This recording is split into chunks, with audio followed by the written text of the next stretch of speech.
നമസ്കാരം. എല്ലാവർക്കും ട്രഡീഷണൽ എൻ്റർടൈൻമെൻറ്റിൻ്റെ മറ്റൊരു വീഡിയോയിലേക്ക് സ്വാഗതം. ഇന്ന് നമ്മൾ സോഷ്യോളജിയുമായി ബന്ധപ്പെട്ട കുറച്ച് കാര്യങ്ങളെക്കുറിച്ച് ചർച്ച ചെയ്യാനാണ് ഉദ്ദേശിക്കുന്നത്. സോഷ്യോളജിയെക്കുറിച്ച് പറയുമ്പോൾ ആദ്യം ഓർമ്മയിൽ വരുന്നത് CMS കോളേജിലെ സോഷ്യോളജി ഡിപ്പാർട്ട്മെൻറ്റിൻ്റെ ഹെഡായ വിജയകുമാരി മിസ്സിനെയാണ്. സോഷ്യോളജി പഠിക്കുന്ന ഏതൊരു വ്യക്തിയെ, പ്രത്യേകിച്ച് ഹയർ സെക്കൻഡറി വിദ്യാർത്ഥികളെ ഉദ്ദേശിച്ചാണ് നമ്മൾ ഇന്ന് ഈ സെക്ഷൻ കൊണ്ടുപോകുന്നത്. നമുക്കിവിടെ സോഷ്യോളജി എന്താണ്, സോഷ്യോളജിയുടെ റെലവൻസ് എന്താണ്, സോഷ്യോളജിയുടെ ഉത്ഭവം എന്താണ്, ഇങ്ങനെയൊക്കെയുള്ള കാര്യങ്ങളെക്കുറിച്ചാണ് നമ്മളിവിടെ നോക്കുന്നത്. നമുക്ക് ഏവർക്കും അറിയാം, sociology is A modern science. It is treated as the mother of all social sciences. വളരെ അടുത്ത കാലത്ത് 18ാം 19ാം നൂറ്റാണ്ടുകളിൽ ഉത്ഭവിച്ച ഒരു മോഡേൺ സയൻസ് ആണ് സോഷ്യോളജി. സോഷ്യോളജി ഒരു പ്യൂറായിട്ടും ഒരു വളരെയധികം സയന്റിഫിക് നേച്ചറുള്ള ഒരു വിഷയമാണ്. അതിനേക്കാൾ ഉപരിയായിട്ട് സോഷ്യോളജിക്ക് എല്ലാ സോഷ്യൽ സയൻസുകളുടെയും മാതാവായിട്ടാണ് സോഷ്യോളജി അറിയപ്പെടുന്നത്. ഒട്ടുമിക്കവാറും എല്ലാ സോഷ്യൽ സയൻസുകളും സൊസൈറ്റിയിലെ ഏതെങ്കിലും ഒരു ഇന്ററാക്ഷനെ കുറിച്ച് മാത്രം ഡീൽ ചെയ്യുമ്പോൾ സോഷ്യോളജി സൊസൈറ്റിയിൽ നടക്കുന്ന എല്ലാ ഇന്ററാക്ഷനുകളെ കുറിച്ചും ഡീൽ ചെയ്യാണ് ചെയ്യുന്നത്. നമുക്കറിയാം, സോഷ്യോളജി ഉത്ഭവിച്ചത് സോഷ്യോളജിയുടെ ഡെവലപ്മെന്റ് ഒരു വെസ്റ്റേൺ കൾച്ചറിലുണ്ടായിരിക്കുന്നതാണ്. ഫ്രാൻസിലെ സാമൂഹ്യാവസ്ഥയാണ് സോഷ്യോളജിയിലേക്ക് നയിച്ച ഒരു പ്രധാനപ്പെട്ട റീസൺ. സോഷ്യോളജിയുടെ പിതാവായി അറിയപ്പെടുന്ന ഓഗസ്റ്റ് കൊംറ്റ് ഫ്രാൻസുകാരനായിരുന്നു. അന്നത്തെ ഫ്രാൻസിലെ സാമൂഹ്യ സാഹചര്യങ്ങളാണ് അദ്ദേഹത്തിനെ കൊണ്ട് സോഷ്യോളജി എന്നുള്ള സയൻസിന്റെ രൂപീകരണത്തിലേക്ക് എത്തിച്ചത്. അതുകൊണ്ട് തന്നെ ഇവിടെ ശ്രദ്ധിക്കേണ്ട ഒരു കാര്യം, സാധാരണ രീതിയിൽ സോഷ്യൽ സയൻസുകൾ, മറ്റു സോഷ്യൽ സയൻസുകൾ ഒക്കെ ഉണ്ടായിരിക്കുന്നതിനും വ്യത്യസ്തമായിട്ട്, പ്രത്യേകിച്ചും ഫിസിക്സിലും മാത്സിലും ഒക്കെ അതീവ ജ്ഞാനമുണ്ടായിരുന്ന ഒരു വ്യക്തിയായിരുന്നു. കൊംറ്റിന്റെ വിഷയം ഫിസിക്സും മാത്തമെറ്റിക്സും ഒക്കെ ആയിരുന്നു. പ്യൂറായിട്ട് ഒരു ഫിസിക്കൽ സയൻസിൽ ബേസ് ഉണ്ടായിരുന്ന ഒരു വ്യക്തിയിൽ നിന്നാണ് സോഷ്യോളജി ഒറിജിനേറ്റ് ചെയ്തത്. അതുകൊണ്ട് തന്നെ സോഷ്യോളജിയുടെ പഠന രീതികൾ പോകുന്നത് വളരെയധികം സയന്റിഫിക് ആയിട്ട് തന്നെയാണ്. എക്സ്പെരിമെന്റേഷനിലും അല്ലെങ്കിൽ പോസിറ്റീവ് മെത്തേഡുകളിലും സയന്റിഫിക് മെത്തേഡുകളിലും scientific study of social interactions, സൊസൈറ്റിയിൽ നടക്കുന്ന ഇന്ററാക്ഷനുകളെക്കുറിച്ച്, സൊസൈറ്റിയിൽ നടക്കുന്ന റിലേഷൻഷിപ്പുകളെക്കുറിച്ച് ഒക്കെയുള്ള ഒരു പഠനം, വെറും പഠനമല്ല, സയന്റിഫിക് ആയിട്ടുള്ള പഠനമാണ്. അവിടെയാണ് സോഷ്യോളജിയുടെ പ്രാധാന്യം വരുന്നത്. അത് വളരെ ശാസ്ത്രീയമായ സയന്റിഫിക് മെത്തേഡ്സുകൾ ഉപയോഗിച്ച പഠനമാണ്. മറ്റൊരു രീതിയിൽ പറഞ്ഞാൽ it is the empirical study. വളരെയധികം എംപിരിക്കൽ മെത്തേഡ്സുകൾ ഉപയോഗിച്ചാണ് സോഷ്യോളജി പഠിക്കുന്നത്. സോഷ്യോളജിയുടെ പഠനത്തിൽ സ്പെക്കുലേഷനും മറ്റ് ഇമാജിനേഷനും ഒന്നും യാതൊരു സ്ഥാനവുമില്ല. നമ്മൾ കണ്ടതുപോലെ ഓഗസ്റ്റ് കൊംറ്റ്, അദ്ദേഹത്തിന്റെ സബ്ജക്ട് നമുക്കറിയാം ഫിസിക്സ് ആണ്. വളരെയധികം പ്രാക്ടിക്കൽസും വളരെയധികം എക്സ്പെരിമെന്റേഷനിൽ കൂടെയും കാര്യങ്ങൾ വിശകലനം ചെയ്ത് ഒബ്ജക്ടിവിറ്റി വളരെയധികം ഉള്ള ഒരു വിഷയം കൈകാര്യം ചെയ്ത വ്യക്തിയായതുകൊണ്ട് തന്നെ അദ്ദേഹം സൊസൈറ്റിയെ സമീപിച്ചത് വളരെ ഒബ്ജക്റ്റീവായിട്ടാണ്. സൊസൈറ്റിയെക്കുറിച്ച് മറ്റ് ഫിസിക്കൽ സയൻസിലും നാച്ചുറൽ സയൻസിലും എങ്ങനെയാണ് വിഷയങ്ങൾ പഠിക്കുന്നത്, അതേ രീതിയിൽ തന്നെ സൊസൈറ്റിയിലെ ഫാക്റ്റുകളെക്കുറിച്ചും പ്രോസസ്സുകളെക്കുറിച്ചും പഠിക്കുകയും പ്രഡിക്ഷനിൽ എത്തിച്ചേരുകയും ചെയ്യണമെന്നാണ് അദ്ദേഹം ചിന്തിച്ചത്. അതുകൊണ്ട് തന്നെ അദ്ദേഹം വളരെ ഒബ്ജക്റ്റീവായിട്ട് തന്നെ, വളരെ പോസിറ്റീവായിട്ട് തന്നെ എംപിരിക്കൽ മെത്തേഡിൽ കൂടെ അദ്ദേഹം സൊസൈറ്റിയെ പഠിക്കുകയാണ് ചെയ്തത്. ഫ്രഞ്ച് റവല്യൂഷന് ശേഷം ഉണ്ടായിരുന്ന ഫ്രാൻസിലെ അവസ്ഥ, ആ സൊസൈറ്റിയുടെ രോഗം, അതിനെക്കുറിച്ച് പഠിക്കുക, അതിന്റെ അവസ്ഥ മനസ്സിലാക്കുക, അതിനൊരു പരിഹാരം എന്ന നിലയിലാണ് അദ്ദേഹം സോഷ്യോളജി എന്നൊരു വിഷയം രൂപം കൊടുത്തത്. ഇതിൽ ശ്രദ്ധേയമായ ഒരു കാര്യം നമ്മൾ ഓർക്കേണ്ടത്, അദ്ദേഹം ആദ്യം സോഷ്യോളജി അല്ലെങ്കിൽ ഈ വിഷയത്തിന് സോഷ്യോളജി നല്ല പേരിട്ടിരുന്നത്, എല്ലാവർക്കും സ്വന്തം പൊൻകുഞ്ഞാണല്ലോ, സ്വന്തം ഫാമിലി അല്ലെങ്കിൽ താൻ ബന്ധപ്പെട്ട് നിൽക്കുന്ന കാര്യങ്ങൾ വളരെ ഇമ്പോർട്ടന്റ് ആണല്ലോ. അതുകൊണ്ടാവണം അദ്ദേഹം ആദ്യം ഈ വിഷയത്തിന് പേരിട്ട് സോഷ്യൽ ഫിസിക്സ്. അദ്ദേഹത്തിന്റെ ഫിസിക്സിനോടുള്ള താല്പര്യം കൊണ്ടാവാം, എന്തായാലും ശരി, അദ്ദേഹം സോഷ്യൽ ഫിസിക്സ് എന്നാണ് പേരിട്ടത്. കൊംറ്റ് ഇപ്രകാരം സോഷ്യൽ ഫിസിക്സ് എന്ന പേരിൽ സോഷ്യോളജിയുമായി ബന്ധപ്പെട്ടിട്ടുള്ള പഠനം തുടർന്നു വന്നപ്പോൾ, അതേ സമയത്ത് തന്നെ മറ്റൊരു മാത്തമെറ്റീഷ്യൻ ഈ പേരിൽ തന്നെ മാത്തമെറ്റിക്സിന്റെ മറ്റൊരു ബ്രാഞ്ചിലും പഠനം ആരംഭിച്ചിരുന്നു. ഈ ഒരു കാരണം കൊണ്ടാവാം അദ്ദേഹം സോഷ്യൽ ഫിസിക്സ് എന്നുള്ള പേര് മാറ്റി സോഷ്യോളജി എന്നുള്ള പേര് ഇൻട്രൊഡ്യൂസ് ചെയ്തത്. സോഷ്യോളജിയുടെ പേരുമായി ബന്ധപ്പെട്ട കാര്യങ്ങളിലേക്ക് നമുക്ക് പിന്നീട് കിടക്കാം. അതിനു മുമ്പായിട്ട് സോഷ്യോളജിയുടെ പഠനത്തിലേക്ക് നയിച്ച പ്രധാനപ്പെട്ട 2 സംഭവങ്ങൾ ടിൻ റെവല്യൂഷൻസ് ആണ്. യൂറോപ്യൻ രാജ്യങ്ങളിലുണ്ടായ ടിൻ റെവല്യൂഷൻസ്, അത് വളരെയധികം കൊംറ്റിനെ സോഷ്യോളജിയുടെ രൂപീകരണത്തിലേക്ക് നയിച്ചു.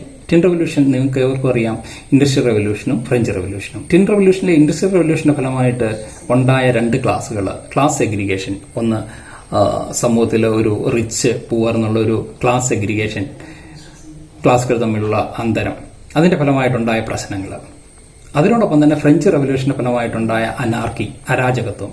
അപ്പം ഫ്രാൻസിലുണ്ടായ ഈ അരാജകത്വവും അതുപോലെ തന്നെ മറ്റ് യൂറോപ്യൻ രാജ്യങ്ങളിലുണ്ടായ ഈ രണ്ട് ക്ലാസ്സുകളുടെ ഫോർമേഷനും ചുരുക്കം പറഞ്ഞു കഴിഞ്ഞാൽ ക്ലാസ്സുകളുടെ ഫോർമേഷൻ കൊണ്ട് സമൂഹത്തെ രണ്ടായിട്ട് വിഭജിച്ചു. അപ്പോൾ ഈ സാമൂഹ്യ വിഭജനം, അതുമായി ബന്ധപ്പെട്ട പ്രശ്നങ്ങൾ, പിന്നെ ഈ പറഞ്ഞ പോലെ തന്നെ ഫ്രാൻസിലെ അനാർക്കി, ഈ വിഷയങ്ങളാണ് അദ്ദേഹത്തിനെ കുറിച്ച് ഇങ്ങനെ ഒരു വിഷയം ഉണ്ടാവണം അല്ലെങ്കിൽ സയന്റിഫിക് ആയിട്ട് പഠിക്കണം എന്നൊരു തോന്നൽ ഉണ്ടാക്കിച്ചത്. സോഷ്യോളജിയുടെ രൂപീകരണത്തിൽ കോംറ്റിനോടൊപ്പം തന്നെ എടുത്തു പറയേണ്ട മറ്റൊരു വ്യക്തിയാണ് ഹെർബർട്ട് സ്പെൻസർ. ഹെർബർട്ട് സ്പെൻസറിനെ കുറിച്ച് നാം മുന്നോട്ട് പഠിക്കുമ്പോൾ ഏത് മേഖല എടുത്ത് പഠിച്ചു കഴിഞ്ഞാൽ ഇംഗ്ലണ്ടുകാരനായ ഹെർബർട്ട് സ്പെൻസറിന്റെ കോൺട്രിബ്യൂഷൻ വളരെയധികം നമ്മൾ കാണാൻ കഴിയും. ഹെർബർട്ട് സ്പെൻസറിന്റെ അദ്ദേഹത്തിന്റെ കോൺട്രിബ്യൂഷൻ ഇല്ലാത്ത ഒരു വിഷയം തന്നെ ഇല്ല. ഹെർബർട്ട് സ്പെൻസറിനെ കുറിച്ച് പറയാനാണെങ്കിൽ ധാരാളം പറയാനുണ്ട്, നമുക്ക് പിന്നീട് അദ്ദേഹത്തിനെ കുറിച്ച് ഡീൽ ചെയ്യാം. അപ്പോൾ ഹെർബർട്ട് സ്പെൻസറിന്റെയും കോൺട്രിബ്യൂഷനോട് കൂടിയാണ് സോഷ്യോളജി വളരാൻ ഇടയാക്കിയത്. ഇനിയാണ് ഏറ്റവും പ്രധാനപ്പെട്ട ഒരു കാര്യം. ഞാനടക്കം നിങ്ങളടക്കം പലർക്കും സോഷ്യോളജി ഏറ്റവും കൂടുതൽ ഇൻട്രസ്റ്റിംഗ് ആയതും സാമൂഹ്യ ജീവിതത്തിൽ സോഷ്യോളജിയുടെ പ്രാധാന്യം ബോധ്യപ്പെട്ടതും കോംറ്റിന്റെ പ്രിയ ശിഷ്യനായ, കോംറ്റിന് ശേഷം വന്ന ഫ്രഞ്ചുകാരനായ എമിൽ ഡർക്കിമിന്റെ കോൺട്രിബ്യൂഷനുകൾ കൂടിയാണ്. അദ്ദേഹത്തിന്റെ ഒരു പ്രധാനപ്പെട്ട ഒരു സ്റ്റഡിയായിരുന്നു ദ സൂയിസൈഡ്. അദ്ദേഹം സൂയിസൈഡ് ഒരു സോഷ്യൽ ഫാക്റ്റായിട്ട് സമൂഹത്തിലെ ഒരു യാഥാർത്ഥ്യമായിട്ട് ഉൾക്കൊണ്ടുകൊണ്ട് സൂയിസൈഡിന്റെ കാരണസഹിതം സൂയിസൈഡിനെ ഒരു കോസൽ എക്സ്പ്ലനേഷനെ കൂടെ അദ്ദേഹം പഠിച്ചു. അദ്ദേഹത്തിന്റെ രാജ്യമായ ഫ്രാൻസിലെ യൂറോപ്പിലെ മാത്രം ഡേറ്റ എടുത്തല്ല അദ്ദേഹം പഠിച്ചത്. ലോകത്തെമ്പാടുമുള്ള ഡേറ്റ കളക്ട് ചെയ്ത് അദ്ദേഹം ഒരു സൂയിസൈഡിനെ കുറിച്ച് ഒരു വിശദമായ ഒരു പഠനം നടത്തുകയാണ് ഉണ്ടായത്. ഡർക്കിമിന്റെ സൂയിസൈഡിനെ കുറിച്ചുള്ള പഠനമാണ് സോഷ്യോളജിയെ സംബന്ധിച്ച് വളരെയധികം ഊർജ്ജം നൽകിയ ഒരു കാര്യം. സോഷ്യോളജിയുടെ പ്രാധാന്യം നമുക്ക് ബോധ്യമാകുന്ന അദ്ദേഹത്തിന്റെ ഈ പഠനത്തിൽ കൂടിയാണ്. നമുക്കറിയാം, സാധാരണ രീതിയിൽ എല്ലാ സമൂഹത്തിലും കാണപ്പെടുന്ന ഒരു കാര്യമാണ് സൂയിസൈഡ് പലപ്പോഴും പല കാരണങ്ങൾ കൊണ്ടുണ്ടാകാം. പക്ഷേ എത്രയൊക്കെ നമ്മൾ ഇഴകി പരിശോധിച്ചാലും, എത്രയൊക്കെ അതിനുള്ളിലേക്ക് ഇറങ്ങി ചെന്ന് കഴിഞ്ഞാലും സൂയിസൈഡിന്റെ റീസൺ സാധാരണ രീതിയിൽ ഒരു കോമൺ മാനെ സംബന്ധിച്ച് അത് മനഃശാസ്ത്രപരമായ റീസണായിട്ടേ നമുക്ക് എത്തിച്ചേരാനാകുകയുള്ളൂ. അതിനകത്ത് സാമ്പത്തികവും മറ്റ് പ്രശ്നങ്ങളും ഉണ്ടെങ്കിൽ തന്നെയും പൊതുവെ സൂയിസൈഡിന്റെ ഒരു റീസണായിട്ട് നാം കണ്ടെത്തുന്നത് കൺക്ലൂഡ് ചെയ്യുന്നത് മനഃശാസ്ത്രപരമായ കാരണങ്ങളാണ്. അപ്പം ചുരുക്കി പറഞ്ഞാൽ മനഃശാസ്ത്രപരമായ കാരണങ്ങൾ കൊണ്ടാണ് സൂയിസൈഡ് ഉണ്ടാകുന്നത് എന്നുള്ള ഒരു സാമാന്യ ജ്ഞാനത്തെ അതിനെ റീഫ്യൂട്ട് ചെയ്യാൻ തള്ളിക്കളയാൻ ഡർക്കിമിന്റെ പഠനം കൊണ്ട് കഴിഞ്ഞു എന്നുള്ളതാണ് ഏറ്റവും പ്രസക്തമായ കാര്യം. ഇവിടെ ശ്രദ്ധിക്കേണ്ട ഒരു കാര്യം എന്താണെന്ന് വെച്ചാൽ, നമുക്ക് ഏവർക്കും അറിയാം, സമൂഹത്തിൽ ജീവിക്കാൻ അത്യാവശ്യം കുറെ സൈക്കോളജി, മനഃശാസ്ത്രപരമായ അറിവ് അത്യാവശ്യമാണെന്നറിയാം. പക്ഷേ ഈ മനഃശാസ്ത്രപരമായ അറിവ്, അതിന്റെ പ്രാധാന്യം ഒരു പരിധിവരെ അതിനേക്കാൾ ഉപരി സാമൂഹ്യമായ സോഷ്യോളജിക്കലായിട്ടുള്ള അറിവ് വേണം എന്ന് സ്ഥാപിക്കാൻ ഡർക്കിമിന് കഴിഞ്ഞു. അതായത് ചുരുക്കി പറഞ്ഞാൽ മനുഷ്യന്റെ മനസ്സ്, സാമൂഹ്യ ജീവിതം, ഇവിടെയൊക്കെ വിജയിക്കാനും മുന്നോട്ട് പോകാനും സൈക്കോളജിക്കലായിട്ടുള്ള ഒരു അറിവ് അത്യാവശ്യമാണ് എന്ന് നമ്മളെല്ലാം കരുതുന്നു എങ്കിൽ അതിനേക്കാളും ഒരു പടി കൂടുതലായിട്ട് നമുക്ക് സോഷ്യോളജിക്കലായിട്ടുള്ള അറിവ് വേണം. സോഷ്യോളജിക്കലായ അറിവ് നമ്മളെ സഹായിക്കുമെന്ന് ഡർക്കിമിന്റെ സൂയിസൈഡ് പഠനത്തിൽ നിന്ന് നമുക്ക് മനസ്സിലാവും.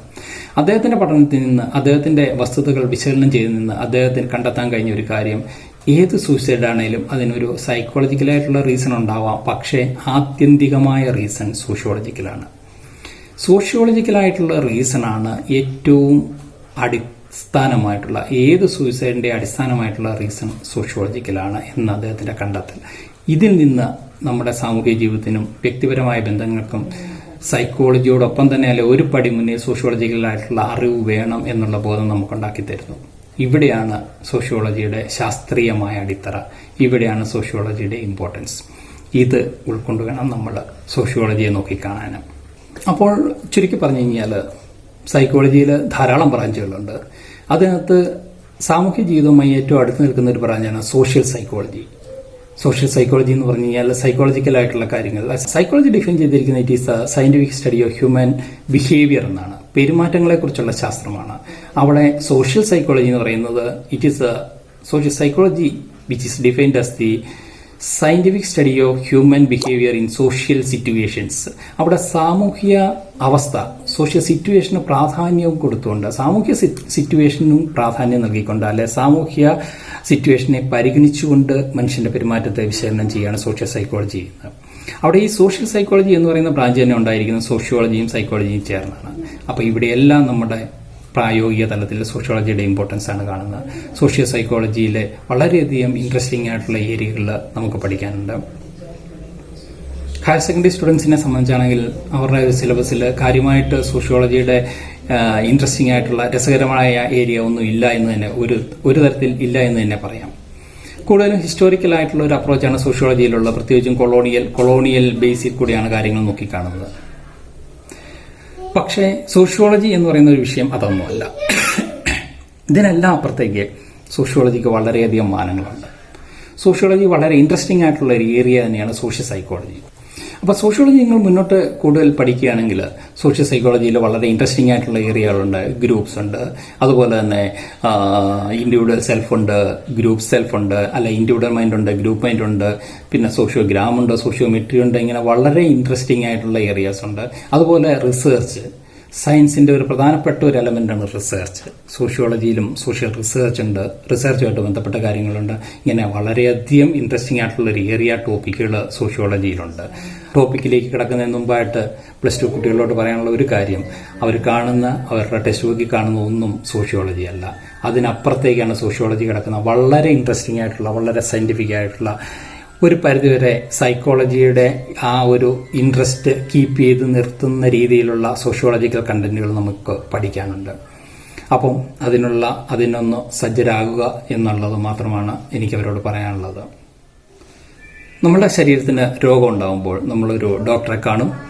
ഡോക്ടർ ശരീരത്തിന്റെ രോഗാവസ്ഥ മനസ്സിലാക്കും, ട്രീറ്റ് ചെയ്യും. അതേ സ്ഥാനം തന്നെയാണ് നല്ല ഒരു സോഷ്യോളജിസ്റ്റിനും ഉള്ളത്. സോഷ്യോളജിസ്റ്റ് ഈസ് നോൺ ആസ്, അല്ലെ is treated as A social doctor. അദ്ദേഹമാണ് സമൂഹത്തിന്റെ പ്രശ്നങ്ങളും പോരായ്മകളും കണ്ടെത്തി അതിന് പരിഹാരമാർഗം നിർദ്ദേശിച്ച് അത് പരിഹരിക്കാൻ വേണ്ടുന്ന റെക്കമെൻഡേഷൻസ്, അല്ലെങ്കിൽ നിർദ്ദേശങ്ങൾ, അല്ലെങ്കിൽ അതിന് വേണ്ടുന്ന കാര്യങ്ങൾ ചെയ്യേണ്ടത്. അപ്പോൾ വീണ്ടും സോഷ്യോളജിയുമായി ബന്ധപ്പെട്ട കാര്യങ്ങൾ അടുത്ത വീഡിയോയിൽ കൂടെ നമുക്ക് ചർച്ച ചെയ്യാം. കൂടാതെ ഹയർ സെക്കൻഡറിയിലെ +1 +2 സോഷ്യോളജി എല്ലാ ചാപ്റ്ററുകളും നമുക്ക് വരും ദിവസങ്ങളിൽ ചർച്ച ചെയ്യാമെന്ന് പ്രതീക്ഷിച്ചുകൊണ്ട് എല്ലാവർക്കും ഒരു നല്ല ദിവസം ആശംസിച്ചുകൊണ്ട് നിർത്തുന്നു. നമസ്കാരം.